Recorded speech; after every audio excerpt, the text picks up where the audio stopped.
Dimly lit room. A young woman, late 20s, sits in a worn armchair, her hands trembling around a mug of cold coffee. She speaks directly to the camera, her voice shaky but urgent. I never believed in ghosts, not until I moved into that house on Cedar Lane. The realtor said it was a fixer-upper with character. Turns out the character was a 200-year-old widow who didn't appreciate new neighbors. Flashback. A U-Haul truck pulls up to a quaint Victorian house. Sunlight filters through oak trees. The woman unpacks boxes, laughing with her friend Jen. You sure about this place? Feels like it's watching us. Stop. Mrs. Holloway next door said it's been empty since the 90s. Said the last family left in the middle of the night. Yeah, because they probably died. The camera lingers on the neighbor's house, a crumbling colonial with sagging porches and curtains permanently drawn. A shadow shifts behind an upstairs window. Mrs. Holloway was the only one who welcomed me. Brought over peach cobbler, talked about the weather, normal stuff, except she'd never stepped foot past my doorway. Present day. The woman leans forward, lowering her voice. She'd just stand there, smiling, like she was waiting for me to invite her in. Flashback. Mrs. Holloway, 70s, in a floral dress, hands the woman a cobbler. Her smile doesn't reach her eyes. Such a brave girl living here all alone. Oh, I'm hardly ever alone. My boyfriend visits every... Men don't last long on Cedar Lane. The woman forces a laugh. Mrs. Holloway's gaze drifts to the attic window. That night, I heard scratching in the walls. Night. The woman lies in bed. A low, dragging sound creeps up the stairs. She freezes. I told myself it was squirrels. The dragging grows louder. A whisper barely audible. Mine. Jen, I'm not joking. There's something in here. It's probably a raccoon. Go check. The woman grabs a baseball bat, climbs the attic stairs. The door creaks open. Dust swirls in moonlight. A rope dangles from the rafters, swaying. Beneath it, a dark stain on the floorboards. The realtor never mentioned the noose. Present day, the woman's knuckles whiten on around her mug. I should have left then, but I didn't, because Mrs. Holloway started visiting. Flashback, 3 a.m. The woman jolts awake. A figure stands at the foot of her bed, pale in a tattered nightgown, hair covering its face. It vanishes. I thought it was sleep paralysis until I found her standing in my kitchen. The woman stumbles downstairs. Mrs. Holloway stands at the stove, humming, stirring a pot of blackened something. What are you doing here? You left your door unlocked, dear. She turns, her eyes are milk white. The pot boils with roaches, nails, a wedding ring. I screamed. She was gone when the cops came. They said she'd been dead since 1983. Present day. The woman's breath hitches. They found her body in my attic, hung from that rope, but I swear she wasn't gone. The woman digs through library archives. A newspaper headline, widow hangs herself after husband's murder-suicide, kills 3 neighbors. A photo of Mrs. Holloway glares up. Folks say she's still angry, claims the street belongs to her. Night. The woman sprints home, past Mrs. Holloway's house. The curtains part. A skeletal hand waves. She started leaving gifts, dead birds, locks of hair. One night, I woke up to her singing. The woman wakes to a hoarse lullaby. Mrs. Holloway sits in a rocking chair, cradling a rotted baby doll. You'll make a good daughter. You'll make a good daughter. The woman bolts. The front door won't open, and there's always laughter echoes as the lights die. I hid in the basement. That's where I found the bones. A flashlight reveals tiny skeletons beneath the floor, children's shoes, rusted toys. The cops said they'd been there decades, but the dirt, it was fresh. Present day, the woman's voice. She's buried them all. The families, the handyman, my boyfriend. Flashback. The woman's boyfriend, Mark, arrives with groceries. Ms. Holloway watches from her porch. Creepy old bat. Want to egg her house? That night, Mark screams. The woman finds his suitcase by the door. His phone rings. A voicemail. Babe, she's in the house. The line goes dead. They never found him. But sometimes at night I hear him scratching at the walls. Present day. The woman pulls a necklace from her shirt, Mark's wedding ring. I moved out the next day. But last week, flashback. The woman's new apartment. A knock at the door. A piece of cobbler sits on the mat. The camera pans up to reveal Ms. Holloway's face in the peephole. You'll never leave, never leave, never. Present day. The woman stares into the camera, tears streaming. She's here, right now. Can't you smell her? The camera widens. Mrs. Holloway's gray hand rests on the armchair. The screen statics. Story number 2. A dimly lit kitchen. A man in his 30s, unshaven and gaunt, clutches a whiskey glass. His eyes dart to the window behind him as he speaks, voice raw with exhaustion. They say small towns are safe. No crime, everyone knows your name. Bullshit. I learned the hard way. Some secrets rot so deep they poison the soil. And my neighbor, Mr. Peterson, he's the reason my daughter won't sleep with the lights off. Flashback. A suburban street bathed in golden hour light. The man unpacks a moving truck while his daughter, age 8, skips chalk drawings on the driveway. Mr. Peterson, 80s, hobbles over with a pie. Welcome to Willow Ridge. Peach pie, my Clara's recipe. Shame she's not here to bake it herself. Daddy, his hands are black. Close up. Mr. Peterson's fingers stained with tar-like residue. He notices the man staring and tucks them into his cardigan. The pie reeked of ammonia. I tossed it, but that night we heard singing. Midnight. The man peers out his daughter's window. Mr. Peterson stands in his yard facing their house. A woman's voice hums "You Are My Sunshine" from his darkened porch. No one lived with him. The cops said his family died in a fire 40 years back. Tragic accident, they called it. Present day, the man slams his glass down, liquid sloshing. First, it was just noises, floorboards creaking, then the shadows. Flashback, the daughter's toys animate themselves. A doll's head spins 180 degrees. The man finds her under the bed, clutching a photo of a burned woman. The lady gave it to me. She's sad her kids are lost. The photo, a 1970s family portrait. Mr. Peterson, younger, beside a woman and 2 boys. Their faces scorched away. I stormed over to Peterson's, found him digging in his yard. Moonlight. Mr. Peterson shovels frantically, a pit smoking behind him. The man spots bone fragments in the dirt. What the hell are you burying? Unburying. Clara's lonely. He lunges. The man trips backward into the pit. His hand lands on a small skull. The cops found nothing, just old animal bones. But I knew. Those were children's teeth. The man's breath quickens. My daughter started sleepwalking to his house. Flashback, 3 a.m.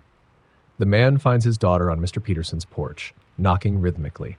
The door opens. A charred hand pulls her inside. I kicked that door so hard, the hinges screamed. The man bursts into a parlor frozen in the 1970s. Mr. Peterson rocks in a chair, cradling the daughter. 3 burned figures loom behind him. They just wanted to play. The figures advance. The man grabs his daughter and flees. Behind them, the house erupts in flames. Firefighters found 4 bodies in the ashes. Peterson's plus 3 skeletons, all holding hands. Present day. The man shows a Polaroid. His daughter's bedroom wall where soot stains form 4 handprints. We moved across the state, but last night, the daughter's new room. Mr. Peterson's voice crackles from her toy radio. Missed you at the block party. The camera pans to her window. Mr. Peterson and the burned family wave from the street, their skin still smoldering. You can't outrun a curse, especially one that thinks it's family. Present day, the man freezes. The smell of smoke fills the room. Behind him, the kitchen wallet bubbles with heat. A soft humming builds. Oh, God. They found the pie recipe. The lights explode. In the darkness, 4 pairs of glowing eyes open. Screams crescendo, then silence. The camera tilts to show the man's empty chair and a smoldering peach pie on the table. Story number 3. A quiet suburban living room at dusk. A teenage girl, 17, sits cross-legged on a couch, clutching a stuffed rabbit missing an eye. Her phone buzzes incessantly with missed calls. She speaks in a hushed, frantic tone. You know how every street has that house? The one kids dare each to throw eggs at? Ours was 213 Birchwood, Mrs. Vega's place, but no one told us why it was cursed. Not until my little brother vanished. Flashback, a sunny afternoon.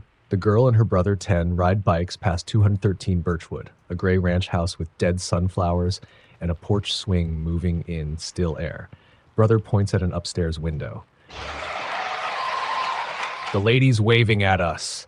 The window is empty. The girl speeds up, uneasy. Mom said Mrs. Vega was just a lonely widow. Brought us tamales every Christmas, but her eyes, they never blinked right, like a lizard's. Flashback. Emma's Vega 60s in a faded floral dress offers a steaming pot. Her left eye twitches erratically. Eat Mia? My Eduardo's recipe. He loved feeding kids. The girl's mom accepts the pot. Later, they find maggots in the meat. We didn't eat it, but that night, something ate our cat. Midnight, the family searches the yard. A flashlight reveals tufts of orange fur near Mrs. Vega's fence. The brother picks up a chewed collar. Mrs. Vega's watching. Vega stands in her doorway, gnawing on a bone. She smiles, teeth too sharp. Dad said it was a raccoon, but raccoons don't leave human footprints in flower beds. Present day, the girl's voice cracks. Then the games started. The brother sits on his bed facing the wall, murmuring. She says, I'm special. Says I can meet Eduardo soon. The girl spins him around. His pupils are dilated black. Who's Eduardo? Her son. He's been hungry since the fire. Present day, the girl digs her nails into the couch. The fire. That's what the police report called it. But the old lady at the library whispered the truth. Flashback, the girl flips through microfiche. A 1975 headline, 6 children dead in mysterious basement blaze. A photo shows a young Maris Vega weeping over a tiny coffin. Only Eduardo survived, but he changed. Changed how? She wouldn't say, not until the knocking started. Night.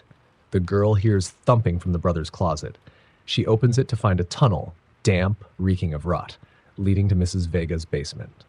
I followed the sound. Big mistake. The girl crawls into a concrete room. Rusted cages line the walls. Mrs. Vega kneels at an altar, feeding a shadow with 6 arms. It shrieks with Eduardo's voice. You'll never be hungry again. The girl flees. Behind her, the brother's voice giggles. Tag, you're it! I told my parents. They called me crazy.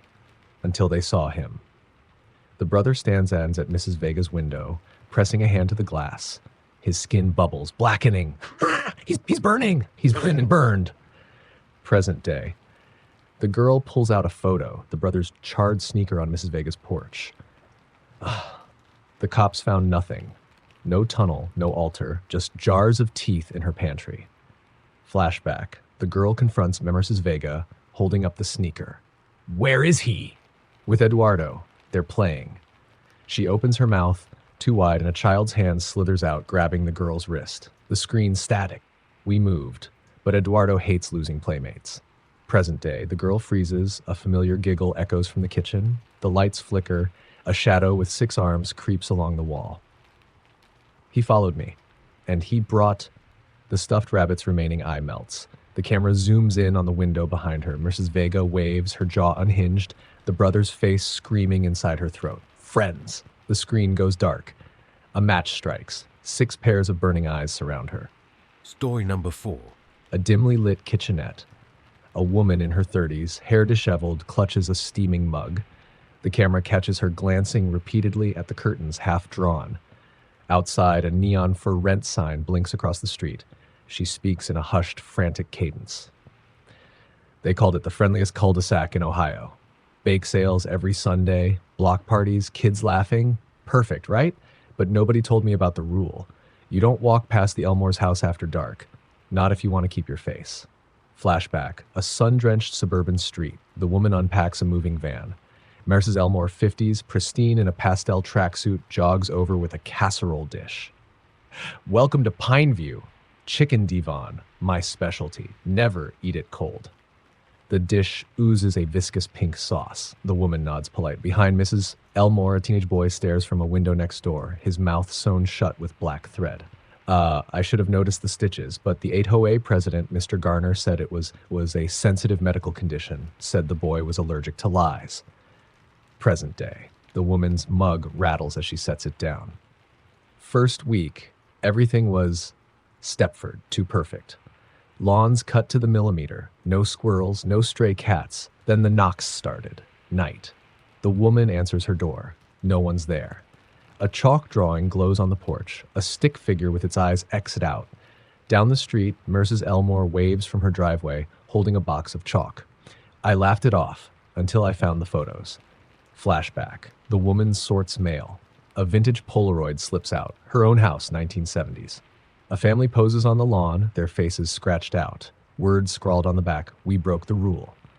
The library had no records of them, but the old man at the hardware store knew. Flashback. The woman leans across a counter, the 70s, trembles as he bags nails. Pineview's not a neighborhood, it's a covenant. You eat their food, you're part of the deal. What deal? Elmore stands in the doorway, smiling. The clerk vomits into a trash can. That night, I saw the procession. Midnight.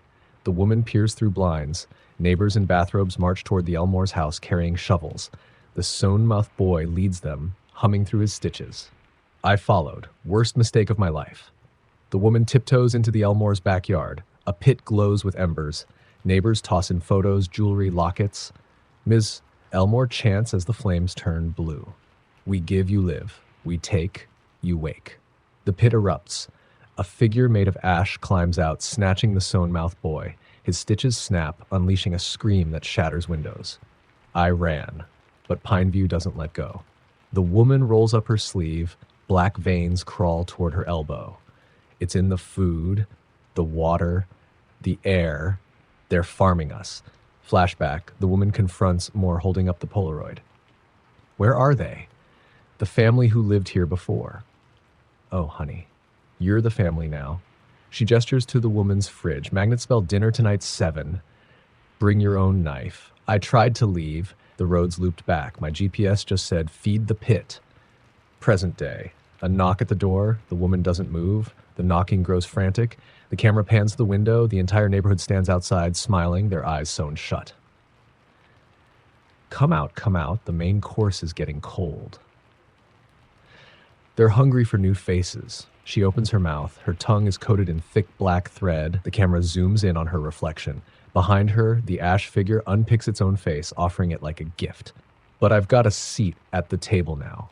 The screen distorts. A final shot, the for rent sign flickers off. A new family unpacks a van, waving eagerly as Mrs. Elmore jogs toward them, casserole in hand. Story number 5. A dimly lit garage. A man in his 40s, face smeared with motor oil, speaks into a shaky handheld camera. The sound of a lawnmower revs endlessly outside. He keeps glancing at a stack of HOO violation notices nailed to the wall. You ever hear the saying, good fences make good neighbors? Yeah, well, in Brookhaven Estates, the fences are the neighbors, and they're always fucking watching. Flashback, a sterile suburban street. Identical McMansions stretch into infinity. The man carries a box labeled junk toward his new house. Miss Kessler, 60s, in a powder blue pantsuit, materializes at the property line. Welcome to the neighborhood. I'm your compliance liaison. She thrusts a binder at him. The cover reads, Brookhaven Covenants, perfection is mandatory. First violation, my grass was an 1/8 inch too tall. Second, my mailbox lacked cheer. Third, my wife laughed too loud during Jeopardy. Present day, the man wipes oil from a shiny metal object, a lawnmower blade etched with names. They took Jenny first, said her dahlias clashed with community aesthetics. Flashback, the man's wife plants flowers. Mrs. Kessler watches from a pristine golf cart. That night, the flower bed bubbles black. Tentacles drag the wife under. The soil smooths over, flawless by dawn. The HOO called it relocation. But I found her bracelet in the community pool filter, along with others. Close up, a glass jar filled with jewelry, teeth, a wedding ring stamped Brookhaven Forever. I tried to leave. The exit road loops you back. GPS just says comply and thrive. Night. The man speeds toward the neighborhood gate. The guard booth is empty. A recorded voice booms. Yield to community standards. The road warps, spitting him back onto his street. Then the replacements came. Flashback, the man wakes to find a woman who looks like his wife making breakfast. Plastic smile, glassy eyes. She recites HOA bylaws instead of speaking. Page 42, section 9, eggs shall be scrambled at 167 degrees precisely. The man flips her placemat. Underneath, help us, scrawled in blood. I tore up the lawn, found cables, pipes, things that moved. Daylight. The man digs into his yard. The soil gushes black oil. Metal tendrils lash his arms. Beneath the grass, a pulsing network of machinery, veins, and trapped faces. Mrs. Kessler caught me. Didn't even pretend anymore. Mrs. Kessler stands over the pit, unzipping her face. Beneath it, a mechanical jaw lined with spinning blades. Non-compliance necessitates recalibration. The man flees. Behind him, lawn gnomes scuttle like rats, reporting his location. They replaced my dog, my neighbors, my reflection. Present day. The man lifts his shirt. His torso is a patchwork of flesh and chrome. Gears grind where his ribs should be. Man, only reason I'm still me, I stopped sleeping. He gestures to IV bags of coffee, syringes labeled Adderall. The garage door rattles. Metallic scratching climbs the walls. They're upgrading the block tonight. Mandatory renovations. A drone with Mars Kessler's face smashes through the window. It spews gas. The man dives for the camera. If you get this, tell my real wife I. The screen glitches. When it clears, the man stands stiffly in a clean polo, smiling. Behind him, Mars Kessler adjusts his posture like a mannequin. Welcome to Brookhaven Estates. Compliance ensures harmony. The camera pans to his lawn. Fresh soil, a perfect row of dahlias. The man's real face presses against the dirt, screaming silently as roots drag him under.